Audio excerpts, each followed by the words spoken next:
ओम शांति। 17 फरवरी 2025 के बाबा के मधुर महावाक्य। बाबा कहते, मीठे बच्चे, बाप तुम्हारा मेहमान बनकर आया है तो तुम्हें आदर करना है। जैसे प्रेम से बुलाया है ना, ऐसे आदर भी करना है, निरादर ना हो। बाप तुम्हारा मेहमान बनकर आया है तो तुम्हें आदर करना है। जैसे प्रेम से बुलाया है ऐसे आदर भी करना है, निरादर ना हो। प्रश्न, कौन सा नशा तुम बच्चों को सदा चढ़ा रहना चाहिए? यदि नशा नहीं चढ़ता तो क्या कहेंगे? कौन सा नशा तुम बच्चों को सदा चढ़ा रहना चाहिए? यदि नशा नहीं चढ़ता तो क्या कहेंगे? उत्तर, ऊंची से ऊंची असामी इस पति दुनिया में हमारा मेहमान बनकर आया है। ये नशा सदा चढ़ा रहना चाहिए, परंतु नंबरवार ये नशा चढ़ता है। कई तो बाप का बनकर ही संशय बुद्धि बन हाथ छोड़ जाते हैं, तो कहेंगे इनकी तकदीर। ओम शांति। ओम शांति 2 बारी कहना पड़े। ये तो बच्चे जानते हैं कि एक है बाबा, दूसरा है दादा, दोनों इकट्ठे है ना। भगवान की महिमा भी कितनी ऊंची करते हैं, परंतु अक्षर कितना सिंपल है। गॉड फादर, सिर्फ फादर नहीं कहेंगे, गॉड फादर वह है ऊंच से ऊंच। उनकी महिमा भी बहुत ऊंच है। उनको बुलाते भी हैं, पति दुनिया में है। खुद आकर बतलाते हैं कि मुझे पति दुनिया में बुलाते हैं, परंतु पतित पावन वे कैसे हैं, कब आते हैं, ये किसी को पता ही नहीं।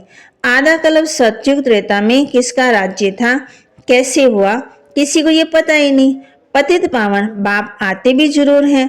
उनको कोई पतित पावन कहते, कोई लिबरेटर कहते, कोई गाइड कहते, पुकारते हैं कि स्वर्ग में ले चलो। सबसे ऊंच से ऊंच है ना, उनको पति दुनिया में बुलाते हैं कि आकर के हम भारतवासियों को श्रेष्ठ बनाओ।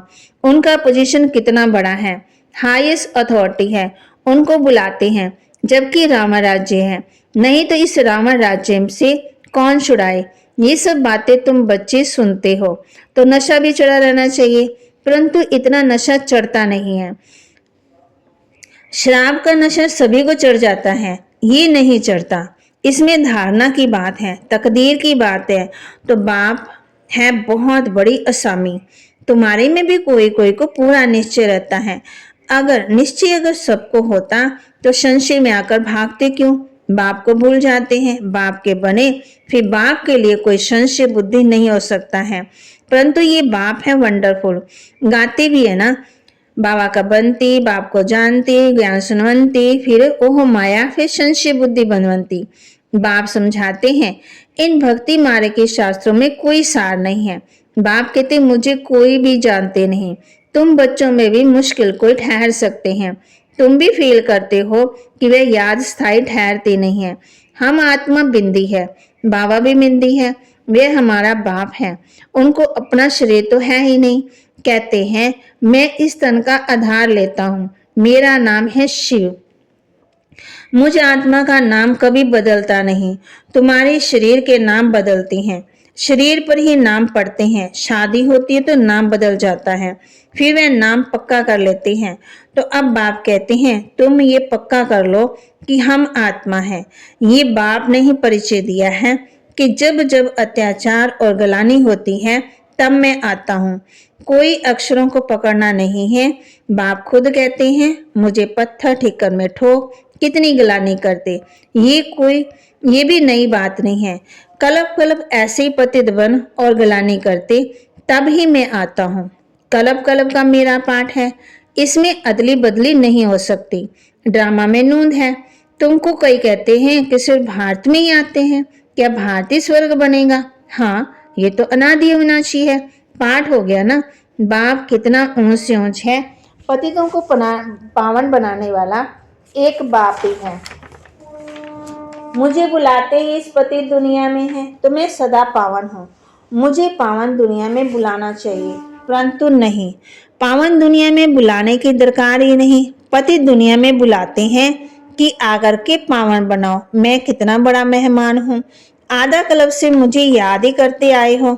यहाँ कोई बड़े आदमी को बुलाएंगे करके 1-2 वर्ष बुलाएंगे, फलाना इस वर्ष नहीं है तो दूसरे वर्ष आएगा। इनको आधा कल्प से याद करते आए हो ना। इनके आने का पाठ तो फिक्स हुआ है। ये किसी को पता ही नहीं है। बहुत ऊंच से ऊंच बाप है। मनुष्य बाप को एक ओर तो प्रेम से बुलाते, दूसरी ओर महिमा के दाग लगा देते। वास्तव में ये बड़े से बड़ा गेस्ट है, बड़ी महिमा वाला मेहमान है। जिनकी महिमा को दाग लगा दिया, कह देते हैं वह पत्थर ठीकर सब में है। कितनी हाईएस्ट अथॉरिटी है। बुलाते भी बहुत प्रेम से हैं, परंतु बिल्कुल बुद्धू। मैं ही आकर के अपना परिचय देता हूँ कि मैं तुम्हारा फादर हूँ। मुझे गॉड फादर कहते हैं। जब सब रावण की कैद में हो जाते, तब ही बाप को आना होता है, क्योंकि सब हैं भक्तनियां, बाप कहते, अथवा सीताएं। बाप है राम, एक सीता की बात नहीं है। सब सीताओं को रावण की जेल से छुड़ाते, ये बेहद की बात है। ये है पुरानी पतित दुनिया। इसका पुराना होना फिर नया होना एक्यूरेट है। ये शरीर आदि तो कोई जल्दी पुराने हो जाते हैं, कोई जास्ते टाइम चलते हैं। ये ड्रामा में एक्यूरेट नोंद है। पूरे 5000 वर्ष के बाद फिर मुझे आना पड़ता है। मैं ही आकर के अपना परिचय देता हूँ और सृष्टि चक्र का राज समझाता हूँ। किसी को भी ना मेरी पहचान है, ना ब्रह्मा, ना विष्णु शंकर की, ना लक्ष्मी नारायण की, ना राम सीता की पहचान है। ऊंच से ऊंच एक्टर ड्रामा के अंदर तो यही है तो मनुष्य की बात। कोई 8-10 भुजा वाले मनुष्य नहीं है। विष्णु को 4 भुजा क्यों दिखाते हैं? रावण के 10 सिर क्या है, ये किसी को भी पता नहीं। बाप ही आकर के सारे वर्ल्ड के आदि मध्यांत की नॉलेज बताते हैं। कहते हैं मैं हूं बड़े से बड़ा गेस्ट, परंतु गुप्त। ये भी सिर्फ तुम ही जानते हो, परंतु जानते हुए फिर भी भूल जाते हो। उनका कितना रिगार्ड रखना चाहिए, उन्हें याद रख करना चाहिए। आत्मा भी निराकार, परमात्मा भी निराकार। इसमें फोटो की बात नहीं है। तुमको तो आत्मा निश्चय कर बाप को याद करना है, देहाभिमान छोड़ना है। तुम्हें सदा अविनाशी चीज को ही देखना चाहिए। तुम विनाशी देह को क्यों देखते हो? देहाभिमानी बनो, इसमें ही मेहनत है। जितना याद में रहेंगे उतना कर्मातीत अवस्था को पाए ऊंच पद पाएंगे। बाप बहुत ही सहज योग अर्थात याद सिखलाते हैं। योग तो अनेक प्रकार के हैं, याद अक्षर ही अर्थात है। परमात्मा बाप को याद करने में ही मेहनत है। कोई वेला ही सच बताते हैं कि हम इतना समय याद में रहा। याद करते नहीं है तो सुनाने में लज्जा आती है। लिखते हैं सारे दिन में 1 घंटा याद में रहे, तो लज्जा आनी चाहिए ना। ऐसा बाप जिसको दिन रात याद करना चाहिए और हम सिर्फ 1 घंटा याद करते हैं, इसमें बड़ी गुप्त मेहनत है। बाप को बुलाते हैं तो दूर से आने वाला गेस्ट हुआ ना। बाप कहते हैं मैं नई दुनिया का गेस्ट नहीं बनता, आता ही पुरानी दुनिया में। नई दुनिया की स्थापना आकर के करता हूँ। ये पुरानी दुनिया है, ये नई है। ये भी कोई अर्थात नहीं जानते। नई दुनिया की आयु ही नहीं जानते। बाप कहते ये नॉलेज मैं ही आकर के देता हूँ। फिर ड्रामा सा ये नॉलेज गुम हो जाती है। फिर कलब के बाद पाठ रिपीट होगा। मुझे बुलाते हैं, वर्ष वर्ष शिव जयंती भी मनाते हैं। जो होकर जाते हैं उनकी वर्ष वर्ष मनाते हैं ना। शिव बाबा भी 12 मास के बाद जयंती मनाते। शिव बाबा की 12 मास के बाद जयंती मनाते, परंतु कब से मनाते आए हैं ये किसी को पता नहीं है। सिर्फ ये कह देते हैं कि लाखों वर्ष हुए। कल कालजू की आयु लाखों वर्ष लिख दी। बाप कहते हैं ये 5000 वर्ष की बात है। बरोबर इन देवताओं का भारत में राज्य था। तो बाप कहते मैं भारत का बहुत बड़ा मेहमान हूँ। मुझे आधा कल्प से बहुत निमंत्रण देते आए। जो बहुत दुखी होते हैं तो कहते हैं मैं हे पतित पावन आओ। मैं आया भी हूँ पतित दुनिया में। रथ तो मुझे चाहिए ना। आत्मा है अकाल मूर्त, आत्मा का ये तख्त है। बाप भी अकाल मूर्त है, इस तख्त पर आकर विराजमान होते हैं। ये बड़ी रमणीक बातें हैं और कोई सुने तो हैरान हो जाए। अब बाप कहते हैं बच्चे मेरी मत पर चलो। समझो शिव बाबा मत देते हैं। शिव बाबा मुरली चलाते हैं। ये कहते हैं मैं भी उनकी मत मुरली सुनकर बजाऊंगा ना। सुनने वाला तो वह है ना। ये नंबर 1 पूज्य सो फिर नंबर 1 पुजारी बना। अब भी ये पुरुषार्थी हैं। बच्चों को हमेशा समझना चाहिए हमको शिव बाबा की मत मिलती है। बाप आकर के हम बच्चों को मत देते हैं। अगर कोई उल्टी बात हुई तो वह उल्टी कर देंगे, ये निश्चय है अटूट। रिस्पॉन्सिबल शिव बाबा है, ये ड्रामा में नूंद है। विघन तो पड़ नहीं है, बहुत कड़े कड़े विघन पड़ते, अपने बच्चों के भी विघन पड़ते तो हमेशा समझो कि शिव बाबा समझाते हैं तो याद रहेगी ना। कई बच्चे समझते ये ब्रह्मा बाबा मत देते हैं, परंतु नहीं, शिव बाबा ही रिस्पॉन्सिबल है। परंतु देवीमान है तो घड़ी घड़ी इनको ही देखते रहते हैं। शिव बाबा कितना बड़ा मेहमान है, तो भी रेलवे आदि वालों को थोड़ी जानते हैं। निराकार को कैसे पहचाने, वह समझे, वह तो बीमार हो न सके, तो बीमारी आदि का इनका कारण बताते हैं। वह क्या जाने इनमें कौन है, तुम बच्चे भी नंबरवार जानते हो। वे सभी आत्मा का बाप और ये है प्रजापिता मनुष्यों का बाप। तो ये दोनों बाप दादा बड़े, कितने बड़े गेस्ट हो गए। बाप कहते हैं जो कुछ होता है ड्रामा में नूंद है, मैं भी ड्रामा के बंधन में बंधा हुआ हूँ। नूंद बिगर कुछ नहीं कर सकता। माया बड़ी बलवान है। राम और रावण दोनों का पाठ है। ड्रामा में रावण चेतन होता रहता, मैं भी ड्रामा अनुसार आता हूँ। ये दुख और सुख का खेल है। सुख है नई दुनिया में, दुख है पुरानी दुनिया में। नई दुनिया में थोड़े मनुष्य, पुरानी दुनिया में कितने ढेर मनुष्य। पतित पावन बाप को बुलाते हैं कि आ करके पावन बनाओ, क्योंकि पावन दुनिया में बहुत सुख है, इसलिए कलप कलप पुकारते हैं। बाप सबको सुख देकर जाते हैं। अभी फिर पाठ रिपीट होता है। दुनिया कभी खत्म नहीं होती।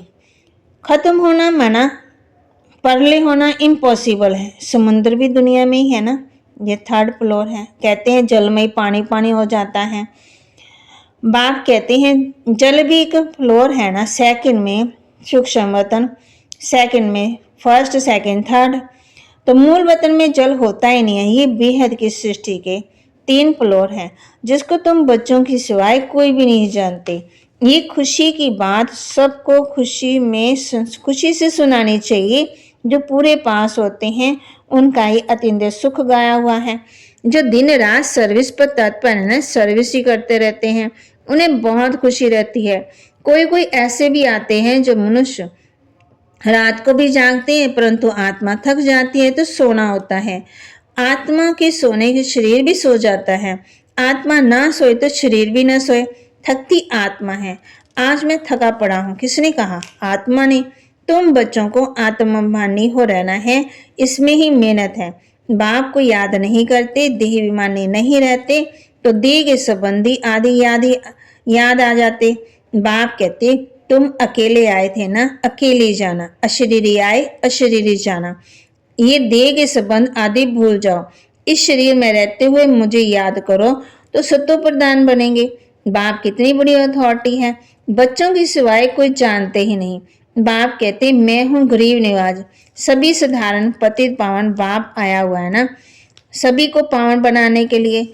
ये जान ले तो पता नहीं कितनी भीड़ लग जाए कि पतित पावन बाप आया है। बड़े बड़े आदमी आते हैं तो कितनी भीड़ हो जाती है। तो ड्रामा में इनका पाठ ही गुप्त रहने का है। आगे चल आहिस्ते आहिस्ते प्रभाव निकलेगा और विनाश हो जाएगा। सब थोड़ी मिल सकते हैं, याद करते हैं ना, तो उनको बाप का परिचय मिल जाएगा, बाकी पहुंच नहीं पाएंगे। जैसे बंधेलियां बच्चियां मिल नहीं पाती, कितने अत्याचार सहन करती हैं। बाप कहते हैं विकार को छोड़ नहीं सकते। कहते हैं सृष्टि कैसे चलेगी? अरे सृष्टि का बोझ बाप पर है ना, तुम पर थोड़ी है। बाप को जान लेवें तो फिर ऐसे प्रश्न ना पूछें। बोलो बाप को तो जानो, फिर तुम सब कुछ जान जाएंगे। समझाने की युक्ति चाहिए। अच्छा, मीठे मीठे सिकिलदे बच्चों प्रति माता पिता बाप दादा का याद प्यार और गुड मॉर्निंग। रूहानी बाप की रूहानी बच्चों को नमस्ते। रूहानी बच्चों की रूहानी बाप दादा को दिलवाज सिकवा प्रेम से नमस्ते। धारणा के लिए मुख्य साथ सदा ही हाईएस्ट अथॉरिटी बाप की याद में रहना है। विनाशी देह को ना देख देही बेईमानी बनने की मेहनत करनी है। याद का सच्चा सच्चा चार्ट रखना है। दिन रात सर्विस में तत्पर है। अपार खुशी में रहना है। तीनों लोगों का राज सबको खुशी से समझाना है। शिव बाबा जो श्रीमत देते हैं उसमें अटूट निश्चय रखकर चलना है। कोई भी विघ्न आए तो घबराना नहीं है। रिस्पॉन्सिबल शिव बाबा है, इसमें संशय ना आए। वरदान, श्रेष्ठ वेला के आधार पर सर्व प्राप्तियों के अधिकार का अनुभव करने वाले पद्मा पदम भाग्यशाली भव। श्रेष्ठ वेला के आधार पर सर्व प्राप्तियों के अधिकार का अनुभव करने वाले पद्मा पदम भाग्यशाली भव। जो श्रेष्ठ वेला में जन्म लेने वाले भाग्यशाली बच्चे हैं, वे कल्प पहले की टचिंग के आधार पर जनते ही अपनेपन का अनुभव करते हैं। वे जनते ही सर्व प्रॉपर्टी के अधिकारी होते। जैसे बीज में सारे वृक्ष का सार समाया हुआ है, ऐसे नंबर 1 वेला वाली आत्माएं सर्वस्वरूप की प्राप्ति के खजाने के आते ही अनुभवी बन जाते हैं। वे कभी ऐसे नहीं कहेंगे कि सुख का अनुभव होता शांति का नहीं, शांति का होता सुख का नहीं, शक्ति का नहीं। सर्व अनुभवों से संपन्न होते हैं। स्लोगन, अपने प्रसन्नता की छाया से शीतल का अनुभव कराने वाले निर्मल और निर्माण बनो। अपने प्रसन्नता की छाया से शीतलता का अनुभव कराने के लिए निर्मल और निर्माण बनो। अव्यक्तिशाली एकांत प्रिय बनो, एकता और एकाग्रता को अपनाओ। सर्वसंबंध सर्व रचनाएं एक से लेने वाले ही एकांत प्रिय हो सकता है।